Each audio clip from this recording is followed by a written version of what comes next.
أعوذ بالله من الشيطان الرجيم بسم الله الرحمن الرحيم واستعينوا بالصبر والصلاة وإنها لكبيرة إلا على الخاشعين أما بعد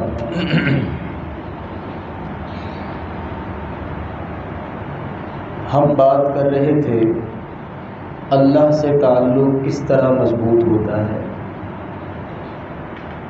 ہم نے پہلا ذریعہ بیان کیا کہ اللہ سے تعلق مضبوط کرنے کے لیے ایمان بڑا ضروری ہے۔ اگر ایمان نہیں تو کوئی بھی عبادت قابل قبول نہیں ہے۔ اگر ایمان ہے تو چھوٹی سی چھوٹی نیکی بھی جو ہے وہ اللہ کے ہاں احد پہاڑ کے برابر اجر و ثواب کا درجہ حاصل کر سکتی ہے۔ پہلی چیز بیان ہوئی ایمان، مثالیں دی گئی کہ کس طرح کا ایمان ہوگا۔ آج انشاءاللہ دوسری چیز بیان کریں گے کہ اللہ سے تعلق کے لیے سب سے اہم چیز جو ایمان کے بعد انسان کو چاہیے ہوتی ہے وہ ہے نماز۔ نماز کو قائم کرنا، نماز کو پڑھنا۔ نماز دو طرح کی ہے۔ پہلی قسم ہے نماز کی جو فرض ہے، جو ہر مسلمان پہ فرض ہے، اور دوسری قسم ہے نفل نماز کی۔ یہ دونوں قسمیں ہی ضروری ہیں۔ رسول اللہ صلی اللہ علیہ وآلہ وسلم نے فرمایا کہ من عاد لی ولیا فقد آذنتہ بالحرب۔ حدیث قدسی ہے، اللہ خود فرماتے ہیں کہ جس شخص نے میرے ولی کے ساتھ کسی قسم کی کوئی دشمنی رکھی تو گویا اس نے مجھے لڑائی کی دعوت دے دی ہے۔ اب اللہ کا ولی کون ہے؟ اللہ کا ولی بننے کے لیے کیا کرنا چاہیے؟ اللہ کے ساتھ یہ والا تعلق جو اللہ خود بتا رہے ہیں کہ یہ بندہ میرا ولی ہے، یہ والا تعلق کیسے بنے گا؟ آگے اللہ تعالیٰ نے خود وضاحت کی ہے کہ کہیں آپ کو جانے کی ضرورت نہیں، بال لمبے کرنے کی ضرورت نہیں، 3 رنگوں کے کپڑے پہننے کی ضرورت نہیں، اور آپ کو جنگلات کا رخ کرنے کی ضرورت نہیں۔ آپ اپنے گھر میں رہ کے اپنی جاب یا بزنس کرتے ہوئے، اسٹوڈنٹ ہیں تو پھر بھی، اگر کہیں ملازمت کرتے ہیں تو پھر بھی، کام کرتے ہیں تو پھر بھی یہ 2 عمل کر لیں، اللہ آپ کو اپنا ولی بنا دے گا۔ کون سے 2 عمل؟ رسول اللہ صلی اللہ علیہ وسلم نے فرمایا کہ اللہ کو ساری دنیا کے کاموں میں سے سب سے بہترین جو کام لگتا ہے وہ فرض نماز کو ادا کرنا، فرض نماز کو ادا کرنا ہے۔ رسول اللہ صلی اللہ علیہ وسلم کے پاس ایک بندہ آیا، آ کے کہنے لگا یا رسول اللہ کون سا عمل سب سے بہترین عمل ہے؟ تو رسول اللہ صلی اللہ علیہ وسلم نے فرمایا کہ الصلاۃ علی وقتہا، نماز اس کے وقت پہ ادا کرنا۔ نماز خالی ادا ہی نہیں کرنی بلکہ اس کے وقت پہ ادا کرنا بھی فرض ہے۔ نماز فرض ہے، اس کے وقت پہ ادا کرنا فرض ہے، مسجد میں فرض ہے، جماعت کے ساتھ فرض ہے۔ یہ جو ہمارا کنسیپٹ ہے نا کہ جدو مرضی اٹھ کے پڑھ لو، حالے تو بڑی ہے بار، تھوڑی دیر ٹھہر کے پڑھ لیں گے یا زور اثر نہ لا کے پڑھ لیں گے، یہ غلط ہے، یہ نماز نہیں ہے، مرضی کی نماز نہیں ہے۔ نماز اس طرح فرض ہے جس طرح رسول اللہ صلی اللہ علیہ وسلم نے پڑھ کے بتائی ہے، صلو کما رأیتمونی اصلی۔ جب ایسی نماز ہم پڑھیں گے جس میں خشیت ہوگی، طریقہ مصطفیٰ ہوگا، اور پھر مسجد میں ہوگی، اور پھر جماعت کے ساتھ ہوگی، اور پھر وقت پہ ہوگی، تو یہ وہ نماز ہے جو آپ کا تعلق آپ کے رب سے استوار کرے گی۔ یہ نماز مرضی کی نماز نہیں۔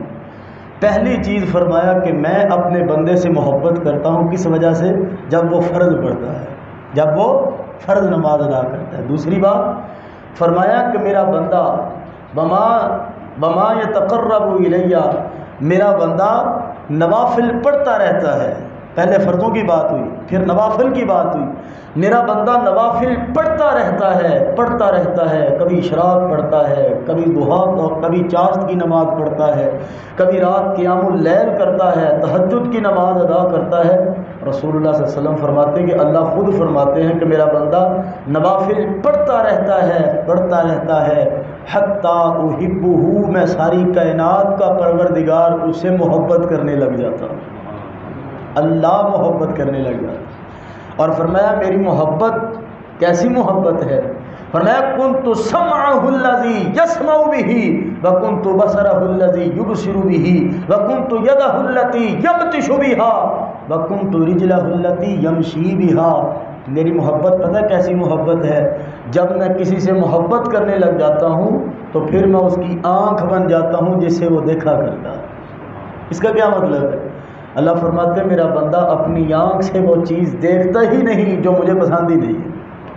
اب اگر کوئی بندہ اپنی آنکھوں کو کنٹرول کر رہا ہے یا اس کی آنکھوں کے سامنے ایسے مناظر ہی نہیں آ رہے، ایسی اسباب ہی نہیں بن رہے کہ جن اسباب کی وجہ سے اس کی آنکھیں گندی ہوں، تو وہ سمجھ جائے کہ وہ اللہ کا ولی والا درجہ حاصل کر چکا ہے. جس کی آنکھیں گندی رہتی ہیں، رمضان میں بھی گندی رہتی ہیں اور رمضان سے پہلے بھی گندی ہیں، بعد میں بھی گندی ہیں، سمجھے کہ اس کی نماز میں کہیں فرق ہے. اس کی نماز وہ والی نماز نہیں جو طریقہ مصطفیٰ پہ ہو، اس کی نماز وہ والی نماز نہیں جو رسول اللہ صلی اللہ علیہ وسلم کے طریقوں پہ ہو. اس کو اپنی نماز پہ نظر ثانی کرنی ہوگی. اب رسول اللہ صلی اللہ علیہ وسلم نے فرمایا کہ اللہ فرماتے ہیں کہ میں اس کی کان بن جاتا ہوں جس سے وہ سنتا ہے. کیا مطلب؟ میرا بندہ اس سے میری محبت کا لیول یہ بن جاتا ہے کہ میں اپنے بندے کو اس کے کانوں سے وہ چیز سننے ہی نہیں دیتا جو عرش والے کو پسند ہی نہیں. کنتو یدہ التی یبطش بہا، میرا بندہ اپنے ہاتھ سے وہ چیز پکڑتا ہی نہیں جو مجھے پسند نہیں ہے. وہ کزنوں سے سلام نہیں لیتا، پھر چاچے کی بیٹی سے، مامے کی بیٹی سے سلامیں نہیں لیتا. پھر وَكُنْتُ رِجْلَهُ الَّتِي يَمْشِي بِهَا، میرا بندہ اپنے قدموں سے اس طرف جاتا نہیں جو رستہ میری طرف آتا نہیں. یہ ہے مطلب اللہ کے ولی بندے کا، یہ ہے فائدہ نماز کا. رسول اللہ صلی اللہ علیہ وسلم جب بھی کوئی مسئلہ پیش آتا، جب بھی کوئی ٹینشن بنتی، جب بھی محاذوں پہ جنگ کا خطرہ ہوتا، تو اللہ کے نبی جو ساری کائنات کے سردار ہیں، جن کے اشاروں سے جنت کے دروازے کھلنے ہیں، جن کے چہرے اقدس کی زیارت کے لیے آسمان جنت کی حوریں ترستی ہیں، جب بھی کوئی مشکل پیش آتی وہ ساری کائنات کا سردار مصلی سیدھا کرتا، ہاتھ باندھ کے اپنے رب کے سامنے کھڑا ہو جاتا. اور یہی تربیت انہوں نے اپنے صحابہ کی ہے. بتائیے بحیثیت مسلمان کتنی ٹینشنیں آتی ہیں، ہمیں آتی ہیں نا، کتنے مسائل ہیں ہمارے پاس، کتنے مسئلے ہیں. بزنس کا مسئلہ، سکول کا مسئلہ، کالج کا مسئلہ، ہوم ورک کا مسئلہ، آنے کا مسئلہ، کتنے مسائل ہیں. اولاد کے مسئلے، بیوی کا مسئلہ، خاندان کے مسائل، بھائیوں کے مسئلے. کون سا ایسا مسئلہ ہے، کون سی ایسی مشکل ہے کہ جس مشکل میں آپ نے سیدھے اپنے رب سے رجوع کے لیے 2 رکعتیں ادا کی ہو؟ ہمیں سیڈ سانگ سننے کی بڑی عادت ہے. ہم جب بھی کوئی مشکل آتی ہے ہم کش زیادہ لگاتے ہیں، ہم بیئر پیتے ہیں، ہم چہل قدمی شروع کر دیتے ہیں برآمدے میں، ہم کسی سے سیدھے منہ بات نہیں کرتے، ہم چڑچڑے ہو جاتے. یہ ساری باتیں ٹینشن کا حل نہیں ہے. اللہ کی قسمیں ٹینشن کو اور بڑھاوا دیتی ہیں، خودکشی کی طرف لے کے جاتی ہیں. نوجوانوں، یہ خودکشی کی طرف لے کر جاتی ہیں چیزیں. 2 رکعتیں پڑھے، لیکن ایسی پڑھے کہ جس طرح آپ اپنے رب سے باتیں کر رہے ہیں. حضرت جبریل علیہ السلام نے پوچھا کہ اللہ کا رسول احسان کیا ہے؟ مل احسان؟ فرمایا ان تعبد اللہ کانک تراہ فإن لم تکن تراہ فإنہ یراک. اس طرح کی نماز ادا کر کہ گویا کہ تو اپنے رب کو دیکھ رہا ہے.